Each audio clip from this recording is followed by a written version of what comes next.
नमस्कार दोस्तों, एजुकेशन वाला चैनल में आपका हार्दिक स्वागत है। मैं अविनाश कुमार। आशा करता हूँ आप सभी लोग अपनी पढ़ाई पूरी मेहनत और लगन के साथ कर रहे होंगे। दोस्तों, कल जो हमने पढ़ा था अपने टॉपिक के बारे में, वो थे आरण्यक, ब्राह्मण और जो है उपनिषद।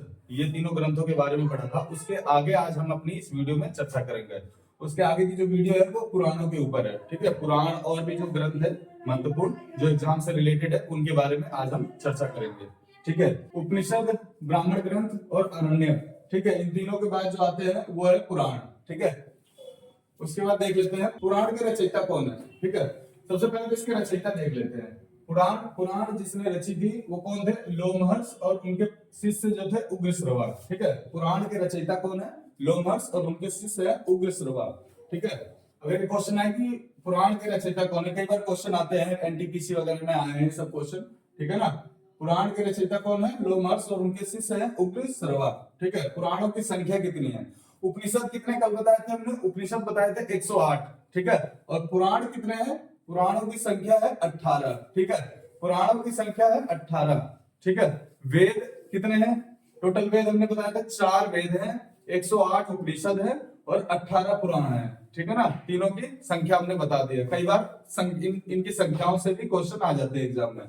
ठीक है, तो पुराणों की संख्या कितनी है? 18 पुराण है। ठीक है, और केवल 5 पुराण ऐसे हैं, ठीक है, जिसमें राजा की वंशावली पाई जाती है, जिसमें राजाओं की वंशावली का वर्णन किया गया है। वो 5 जो है पुराण कौन से हैं? सबसे पहले है मत्स्य पुराण, उसके बाद है वायु पुराण, फिर है विष्णु पुराण, ठीक है, फिर है ब्राह्मण पुराण और फिर है भागवत पुराण। ठीक है, कौन कौन से हैं? मत्स्य, वायु, विष्णु, ब्राह्मण और भागवत पुराण है। ये 5 पुराण है जिसमें राजा की जो है विभिन्न राजाओं की वंशावलियों का भी उल्लेख इसमें मिलता है हमें। ठीक है, उसके बाद है देखिए, जो उस काल में होती थी, वैदिक काल में जो वेद होते थे, स्त्रियों को वेद को सुनने की अनुमति नहीं थी। ठीक है ना, स्त्रियां जो है वेद को नहीं सुन सकती थी, उनपे बैन था। लेकिन पुराण जो ऐसे थे, इनको सुनने की अनुमति थी, स्त्रियों को भी, स्त्रियां भी जो है पुराणों को सुन सकती थी। ठीक है ना, और पुराणों का जो पाठ है पुजारी मंदिरों में किया करते थे। ठीक है ना, पुराणों का पाठ जो है पुजारी मंदिरों में किया करते थे। अब देख लेते हैं अग्नि पुराण जो है। अग्नि पुराण एक ऐसा पुराण है जिसमें राजतंत्र के साथ साथ कृषि कृषि संबंधी जो भी उल्लेख है उसके अंदर वर्णन है। ठीक है, तो अग्नि पुराण में राजतंत्र के साथ साथ कृषि संबंधी विवरण दिया गया है। ठीक है ना, कई बार ये क्वेश्चन पूछ लेता है। उसके बाद देख लेते हैं पुराणों के बाद अब देख लेते हैं बौद्ध और जैन जो धर्म थे, इनके क्या क्या साहित्यिक ग्रंथ है जो प्राचीन समय में जो इतिहासकारों के लिए बहुत ही इंपॉर्टेंट है, उनके बारे में थोड़ी चर्चा हम कर लेते हैं। ठीक है ना, सबसे पहले देख लेते हैं, सबसे पहले है जातक ग्रंथ है। जातक ग्रंथ बौद्ध धर्म का एक प्रमुख ग्रंथ है, जिसमें क्या है? बुद्ध के, महात्मा बुद्ध के पुनर्जन्म की कहानी वर्णित है। ठीक है ना, एक बार कई बार रेलवे ग्रुप डी में भी ये क्वेश्चन आया रखा है कि जो बुद्ध की पुनर्जन्म की कहानी बौद्ध धर्म के किस ग्रंथ में वर्णित है, तो जातक ग्रंथ, क्या नाम है? जातक ग्रंथ है, उसमें बुद्ध के पुनर्जन्म की कहानी वर्णित है। ठीक है ना, उसके बाद देख लेते हैं हीनयान। बुद्ध की दोस्तों जो बौद्ध धर्म है, आपको इसके बारे में शायद जानकारी नहीं होगी, इसके बारे में जानकारी हम अपनी वीडियो में देंगे, आगे आने वाली वीडियो में। बुद्ध की जो है संगीतियां हुई थी, संगीतियां मतलब सभाएं होती हैं। बुद्ध की टोटल 4 सभाएं हुई थी, उसमें जो चौथी सभा थी, उस चौथी सभा के बाद जो बौद्ध धर्म था 2 वर्गों में विभाजित हो गया था। ठीक है ना, कौन कौन सी वर्ग थे? एक था हीनयान और एक था महायान। तो जो उसी की एक शाखा है हीनयान, उसी का एक प्रमुख ग्रंथ है, क्या है? कथा वस्तु। हीनयान का प्रमुख ग्रंथ है, क्या है? कथा वस्तु। अगर ये क्वेश्चन आता है कि कथा वस्तु किसका प्रमुख ग्रंथ है, तो आप लोग क्या लगाएंगे? हीनयान का प्रमुख ग्रंथ है कथा वस्तु। हीनयान शाखा का प्रमुख ग्रंथ है कथा वस्तु, जिसमें क्या लिखा हुआ है? जिसमें बुद्ध के जीवन चरित्र वर्णित है। ठीक है, जैसे रामचरित में राम का चरित्र होता है, वैसे ही कथा वस्तु में किसका चरित्र है? बुद्ध का जीवन चरित्र वर्णित है उसमें। ठीक है ना, उसके बाद देख लेते हैं बौद्ध धर्म के बाद देख लेते हैं थोड़ा सा जैन साहित्य के जो उनके ग्रंथ वगैरह हैं उनके बारे में देख लेते हैं। सबसे पहले देख लेते हैं, सबसे इंपॉर्टेंट बात है कि जैन जो साहित्य है, जैसे बौद्ध साहित्य ग्रंथ है, वो इसी नाम से जाने जाते हैं, जातक ग्रंथ है, और उसके बाद है ये कथा वस्तु है। लेकिन जैन धर्म के जो साहित्य है उनको दूसरा एक नाम से जाना जाता है, जिसे क्या कहते हैं? जैन साहित्य को क्या कहते हैं, आगम कहते हैं, ठीक है ना। तो ये कई बार क्वेश्चन आए हैं ये भी कि आगम किसे कहा जाता है, किन साहित्यों को कहा जाता है। तो जैन धर्म के जो साहित्य हैं उन साहित्यों को आगम कहा जाता है, ठीक है। अब देख लेते हैं, जैन साहित्य को सबसे पहले आगम साहित्य भी कहा जाता है। उसके बाद देखते हैं जैन धर्म का प्रारंभिक इतिहास किससे प्राप्त होता है। जैन धर्म का प्रारंभिक इतिहास जो है कल्पसूत्र से प्राप्त होता है, ठीक है ना। तो कल्पसूत्र से क्या प्राप्त होता है, जैन धर्म का प्रारंभिक इतिहास के बारे में हमें जानकारी मिलती है। कल्पसूत्र एक ग्रंथ है, ठीक है।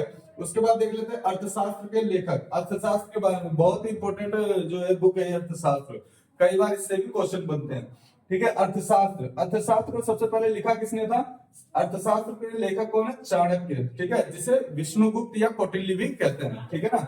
अब ये क्या है, ये जो पुस्तक है ये 15 अधिकरण और 180 प्रकरण में विभाजित है।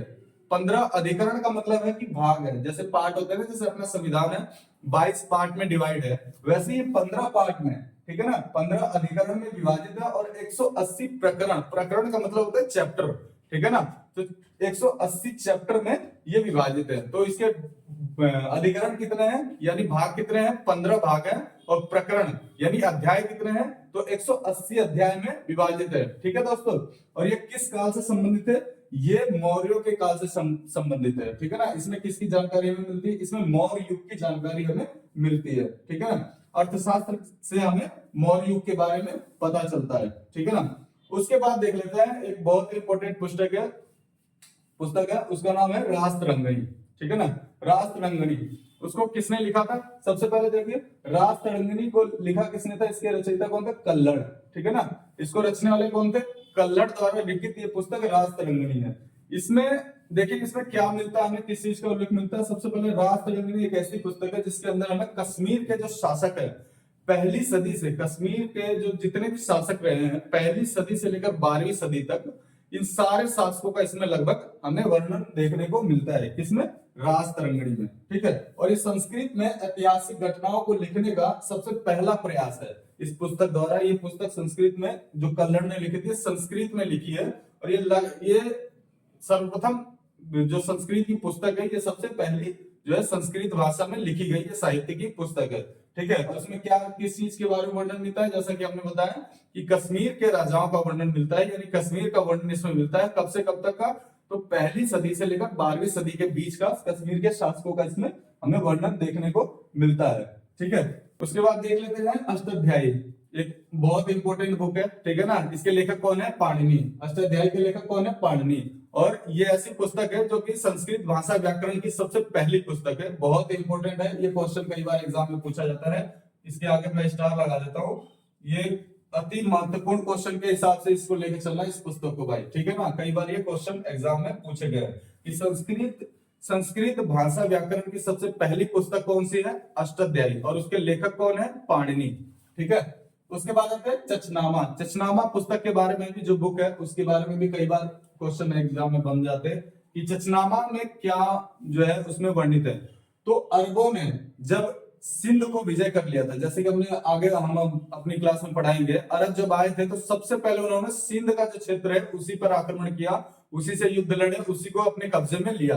तो सिंध का जो विजय किया है अरबों द्वारा, उसी का जो है वृत्तांत किसमें मिलता है, हमें चचनामा में, ठीक है। चचनामा जो बुक है, पुस्तक है, उसी में हमें क्या मिलता है, अरबों की सिंध विजय का वृत्तांत हमें उसमें मिलता है, ठीक है।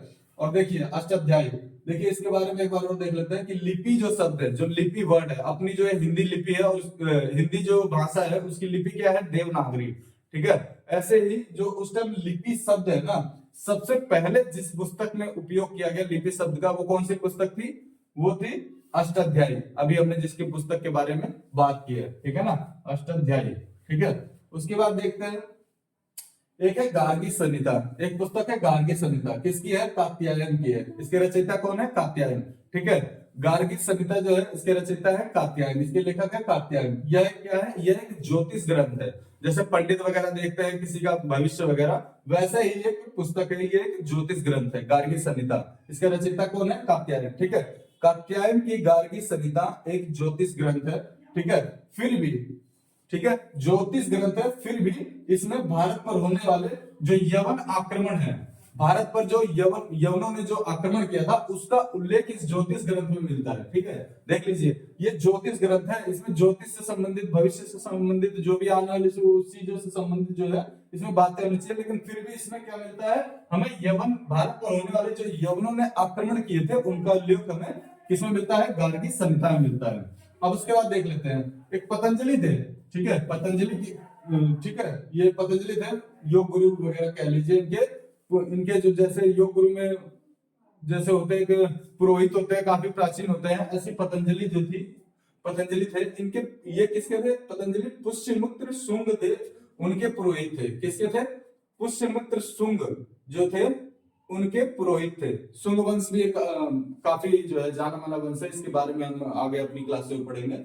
तो पतंजलि जो थे ये इन्हीं के पुरोहित थे, पुष्यमित्र शुंग के पुरोहित थे। ठीक है, और पतंजलि के महाभाष्य से किसके बारे में पता चलता है, तो जाहिर सी बात है अगर ये पुष्यमित्र शुंग के पुरोहित है तो जाहिर सी बात है इनके महाभाष्य से हमें शुंग काल के वंश का, उसके बारे में जानकारी हमें मिलेगी। ठीक है, तो पतंजलि के महाभाष्य से हमें शुंगों के बारे में, शुंगों के इतिहास के बारे में हमें पता चलता है। ठीक है, पतंजलि के महाभाष्य से हमें शुंग वंश के इतिहास के बारे में हमें पता चलता है। ठीक है दोस्तों, आशा करता हूँ आप सभी लोगों को हमारी वीडियो अच्छी लगी होगी और ज्यादा से ज्यादा हमारे चैनल के साथ जुड़िए, और उम्मीद करता हूँ हम लोग इससे और बढ़िया बढ़िया कंटेंट लाएंगे। और आने वाले जो भी है भावी एग्जाम है, जैसे ग्रुप डी हो गया, आरआरबी, एनटीपीसी हो गया, ये सब एग्जाम आने वाले हैं, इनसे संबंधित हम अच्छे जो भी है एग्जाम में अब तक के पूछे गए प्रीवियस ईयर के क्वेश्चन है वो भी लाने का प्रयास करेंगे। और ज्यादा से ज्यादा हम कोशिश करेंगे कि हमारे इस क्लास से ज्यादा एग्जाम में